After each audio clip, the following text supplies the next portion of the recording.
Hello everyone, and in this video I'll show you what to do if you want to call Bank of America, but first please subscribe to the channel. So without further ado, let's dive in.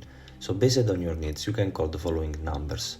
First, call 1-800-432-1000 for help with your checking and saving account at Bank of America.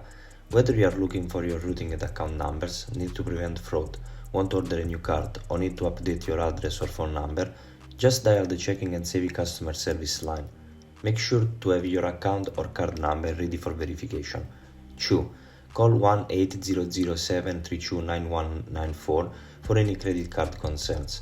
The credit card customer service team can help with things like checking your application status, reviewing your account balance, managing rewards point, explaining fees, and resolving disputes. 3. Give a ring to 1-800-432-1000 for online banking help. Bank of America reps can assist with changing your passcode or banking ID, logging in, signing up for online banking, and ordering checks. And there we have it. If you find this tutorial helpful, please consider leaving a like and subscribe to the channel.